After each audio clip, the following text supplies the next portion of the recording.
to my second reading of Carmilla by Joseph Sheridan Le Fanu.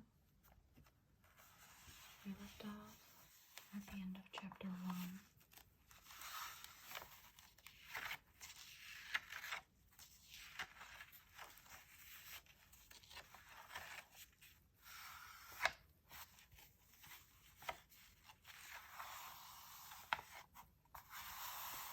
So today we're going to start with chapter 2, A Guest. I am now going to tell you something so strange that it will require all your faith in my veracity to believe my story. It is not only true, nevertheless, but truth of which I have been an eyewitness.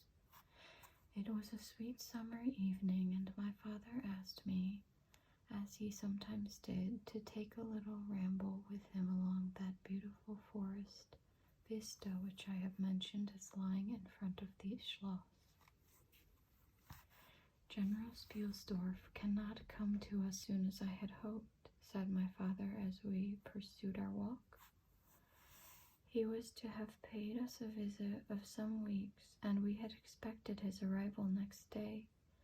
He was to have brought with him a young lady, his niece, and ward, Mademoiselle Reinfeldt, whom I had never seen, but whom I had heard described as a very charming girl, in whose society I had promised myself many happy days. I was more disappointed than a young lady living in a town or a bustling neighborhood can possibly imagine. This visit and the new acquaintance it promised had furnished my daydream for many weeks. "And how soon does he come?" I asked. "Not till autumn, not for 2 months, I dare say," he answered. "And I am very glad now, dear, that you never knew Mademoiselle Reinfeldt." "And why?" I asked, both mortified and curious. "Because the poor young lady is dead," he replied. "I quite forgot I had not told you, but you were not in the room when I received the General's letter this evening." I was very much shocked. General Spielsdorf had mentioned in his first letter 6 or 7 weeks before that she was not so well as he would wish her, but there was nothing to suggest a remotest suspicion of danger. "Here is the General's letter," he said, handing it to me. "I am afraid he is in great affliction. The letter appears to me to have been written very nearly in distraction."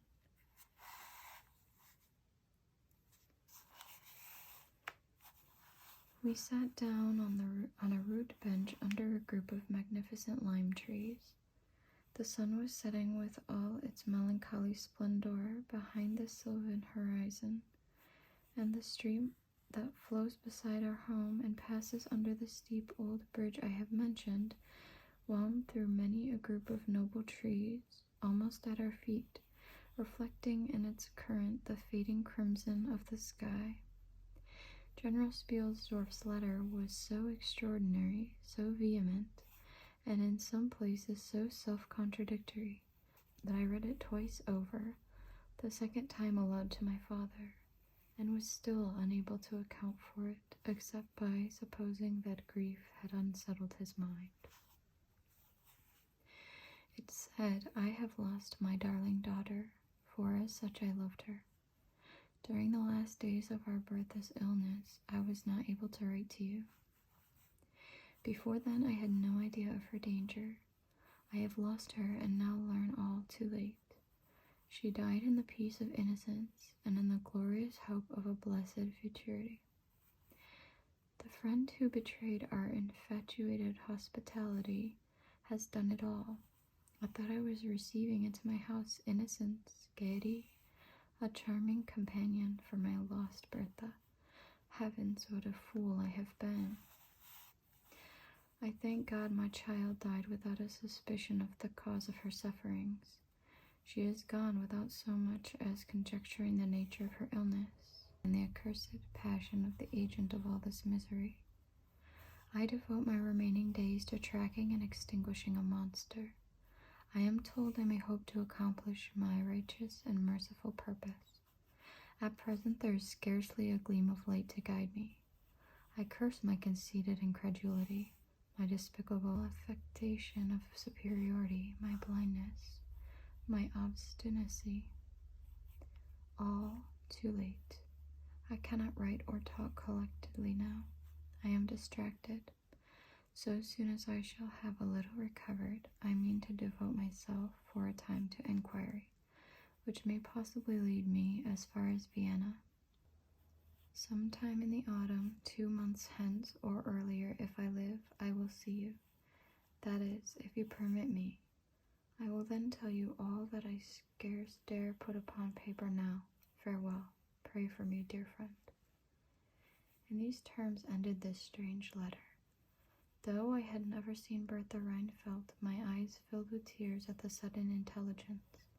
I was startled, as well as profoundly disappointed.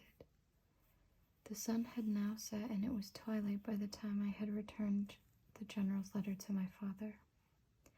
It was a soft, clear evening, and we loitered speculating upon the possible meanings of the violent and incoherent sentences which I had just been reading. We had nearly a mile to walk before reaching the road that passes the Schloss in front. By that time the moon was shining brilliantly. At the drawbridge we met Madame Perrodon and Mademoiselle de La Fontaine, who had come out without their bonnets to enjoy the exquisite moonlight. We heard their voices gabbling in animated dialogue as we approached.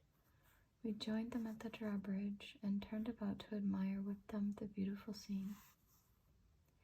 The glade through which we had just walked lay before us. At our left the narrow road wound away under clumps of lordly trees and was lost to sight amid the thickening forest. At the right the same road crosses the steep and picturesque bridge, near which stands a ruined tower which once guarded that pass, and beyond the bridge an abrupt eminence rises, covered with trees, and showing in the shadows some gray, ivy-clustered rocks. Over the sward and low grounds, a thin film of mist was stealing like smoke, marking the distances with a transparent veil, and here and there we could see the river faintly flashing in the moonlight.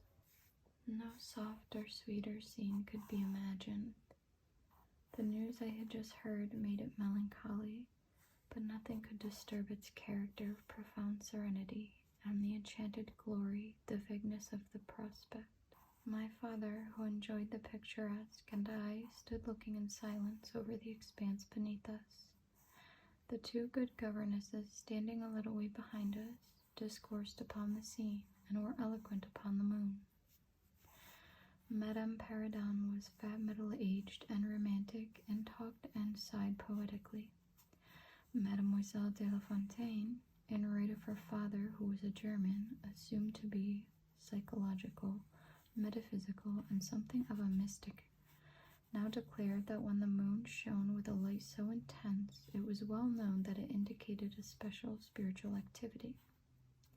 The effect of the full moon in such a state of brilliancy was manifold.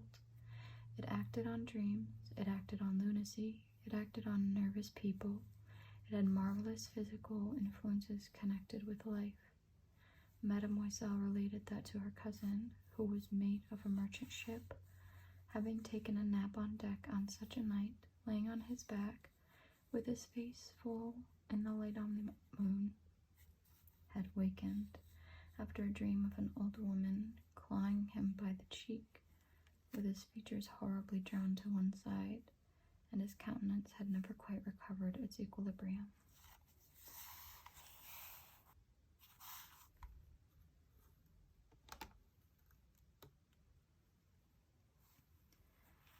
The moon this night, she said, is full of idyllic and magnetic influence. And see, when you look behind you at the front of the Schloss, how all its windows flash and twinkle with that silvery splendor, as if unseen hands had lighted up the rooms to receive fairy guests. There are indolent styles of the spirits in which, indisposed to talk ourselves, The talk of others is pleasant to our listless ears, and I gazed on, pleased with the tinkle of the ladies' conversation. "I have got into one of my moping moods tonight," said my father after a silence, and quoting Shakespeare, whom, by way of keeping up our English, he used to read aloud, he said, "In truth I know not why I am so sad. It wearies me, you say it wearies you, but how I got it, came by it. I forget the rest, but I feel as if some great misfortune were hanging over us. I suppose the poor General's afflicted letter has had something to do with it."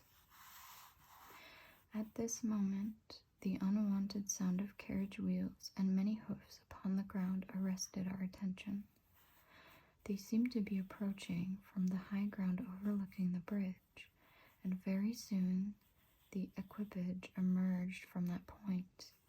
2 horsemen first crossed the bridge, then came a carriage drawn by 4 horses, and 2 men rode behind. It seemed to be the traveling carriage of a person of rank, and we were all immediately absorbed in watching that very unusual spectacle. It became, in a few moments, greatly more interesting, for just as the carriage had passed the summit of the steep bridge, one of the leaders, taking fright, communicated his panic to the rest, and after a plunge or two, the whole team broke into a wild gallop together, and dashing between the horsemen who rode in front, came thundering along the road towards us with the speed of a hurricane. The excitement of the scene was made more painful by the clear, long-drawn screams of a female voice from the carriage window. We all advanced in curiosity and horror, me rather in silence, the rest with various ejaculations of terror.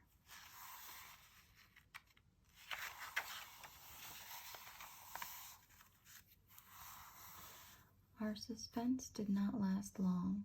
Just before you reach the castle drawbridge, on the route they were coming, there stands by the roadside a magnificent lime tree.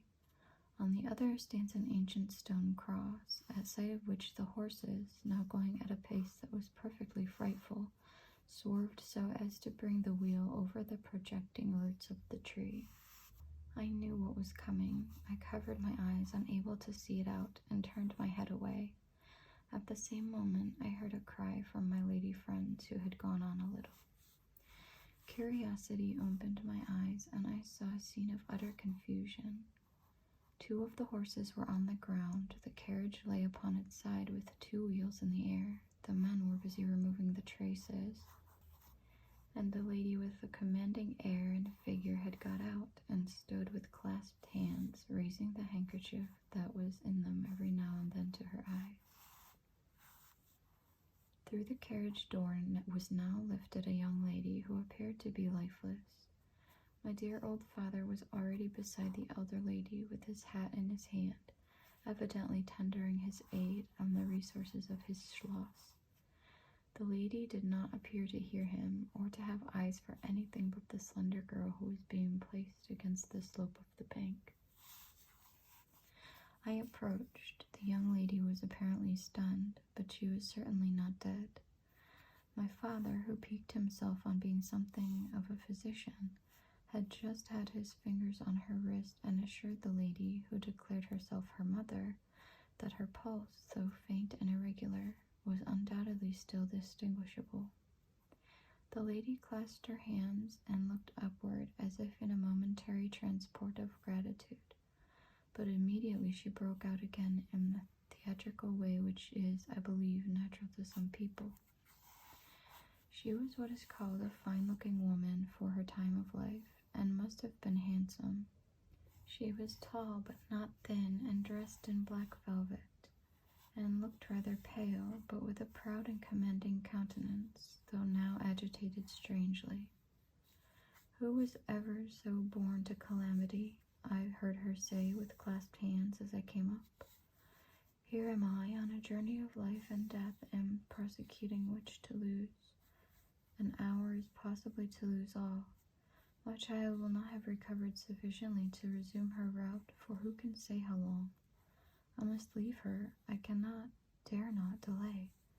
How far on, sir, can you tell, is the nearest village? I must leave her there, and shall not see my darling or even hear of her till my return 3 months hence. I plucked my father by the coat, and whispered earnestly in his ear, "Oh, papa, pray ask her to let her stay with us. It would be so delightful. Do pray." If Madame will entrust her child to the care of my daughter and of her good governante, Madame Perrodon, and permit her to remain as our guest under my charge until her return, it will confer a distinction and an obligation upon us, and we shall treat her with all the care and devotion which so sacred a trust deserves. I cannot do that, sir. It would be to ask your kindness and chivalry too cruelly, said the lady distractedly. It would, on the contrary, be to confer on us a very great kindness at the moment when we most need it. My daughter has just been disappointed by a cruel misfortune, in a visit from which she had long anticipated a great deal of happiness. If you confide this young lady to our care, it will be her best consolation. The nearest village on your route is distant, and affords no such inn as you could think of placing your daughter at. You cannot allow her to continue her journey for any considerable distance without danger. If, as you say, you cannot suspend your journey, you must part with her tonight, and nowhere could you do so with more honest assurances of care and tenderness than here. There was something in this lady's air and appearance so distinguished and even imposing, and in her manner so engaging, as to impress one, quite apart from the dignity of her equipage, with a conviction that she was a person of consequence. By this time the carriage was replaced in its upright position, and the horses quite tractable in the traces again. The lady threw on her daughter a glance which I fancied was not quite so affectionate as one might have anticipated from the beginning of the scene. Then she beckoned slightly to my father, and withdrew 2 or 3 steps with him out of hearing, and talked to him with a fixed and stern countenance, not at all like that with which she had hitherto spoken. I was filled with wonder that my father did not seem to perceive the change, and also unspeakably curious to learn what it could be that she was speaking almost in his ear with so much earnestness and rapidity. 2 or 3 minutes at most, I think, she remained thus employed. Then she turned, and a few steps brought her to where her daughter lay, supported by Madame Perrodon. She kneeled beside her for a moment, and whispered, as Madame supposed, a little benediction in her ear. Then, hastily kissing her, she stepped into her carriage. The door was closed. The footmen in stately liveries jumped up behind. The outriders spurred on. The postilions cracked their whips. The horses plunged and broke suddenly into a furious canter that threatened soon again to become a gallop, and the carriage whirled away, followed at the same rapid pace by the 2 horsemen in the rear. All right, let's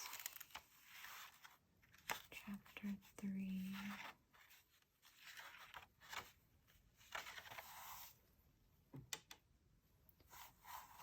Chapter 3 goes into page 26.